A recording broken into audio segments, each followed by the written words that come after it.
Kamusta naman yung naging pagsusulit? Mahirap ba? Hindi mo nahirapan? Sige, dito, mas malalaman pa natin sa part na yan. Mas makapag-explore pa tayo patungkol sa topic. Excuse me. So, pakibasa yung patuto. Anyone? Okay, sige, Jaya. Gumawa ng isang collage kung paano ipinagdiriwang ang makasaysayang araw mula sa iba't ibang sanggunian. Okay. May katanungan ba dun sa patuto? Malinaw naman ba yun? Yes. Okay. Okay. Ito yung example nung gagawin natin. Nakikita naman ito.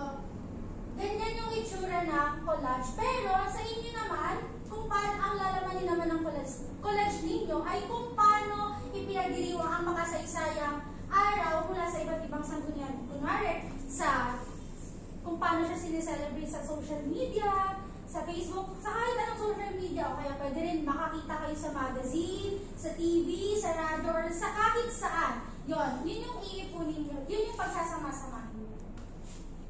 And para naman sa ating rubrics, ang pamantayan ni teacher ay yung pagkamalikhain, disenyo at nilalaman. Sa pagkamalikhain, dito titingnan ni teacher kung paano nyo didesignan yung inyong collage.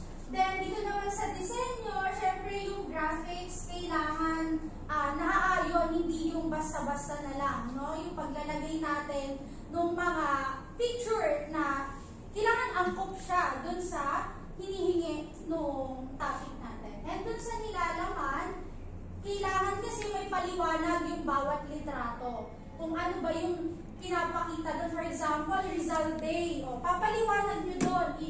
Kunwari, ang nilabas nila doon ay nandun nga sila sa monumento ni Rizal at nagbigay pugay. Ayun, ipaliliwanag nyo doon. Malinaw po ba yun? Maliwanag para sa bawat isa. Okay, sige.